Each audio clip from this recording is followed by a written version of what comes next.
2 लोगों की हत्या की वारदात को अंजाम दिया गया है। दरअसल ये मामला मकान मालिक और उसके किराएदार के बीच का है। मकान मालिक ने जब किराएदार को घर खाली करने का निर्देश दिया, तब उसी दौरान मकान मालिक और किराएदार में झड़प हो गई और किराएदार ने मकान मालिक की हत्या कर दी।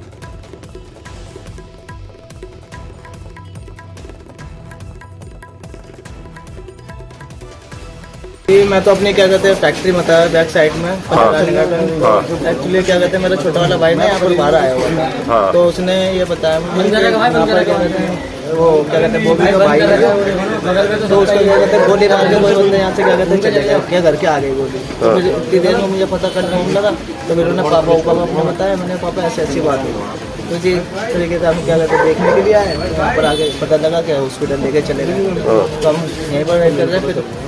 फिर किसके गोली लगी? ये आशु नाम है उसका। आशु कितने साल उम्र होगी? ये छोटे, ये 17-18 साल लगभग है उसके। अच्छा, जो हमलावर थे कितने थे, कुछ पता चल पाया आस पड़ोस से? ये तो पता नहीं, यहाँ तो कोई भी नहीं था। फिर भी क्या कहते हैं यहाँ पर काफ़ी बंदे मतलब ऐसे थे, लेकिन यहाँ के कोई नहीं थे। अच्छा, किस चीज़ से मारा हुआ था उसको? गोली लगी है सर। गोली लगी है? डॉक्टर्स ने बताया था। और कहाँ पे गोली मारी थी? सर एक इस साइड की लग और एक इस साइड। और ये दोनों भाई सगे थे नहीं? जी। क्या नाम थे दोनों के? एक बड़े वाले का नाम इरशाद है, छोटे का नाम शाहिद है। इरशाद के कहाँ गोली लगी थी? इरशाद के सर अभी नहीं पता चला उनका, अब पुलिस वाले आएंगे तब मालूम पड़ेगा कहाँ जाएंगे। और दूसरे वाले को? दूसरे डेड बॉडी में थे हॉस्पिटल में, सुबह देने के लिए बोल रहे हैं। ओके। और क्या दुश्मनी थी, किस लोगों ने मारा, किन लोगों ने? ये मुझे कुछ नहीं मालूम, उस टाइम पे कोई बात ही नहीं थी। तो उस टाइम घर पे कोई नहीं था इरशाद जब घर पे था?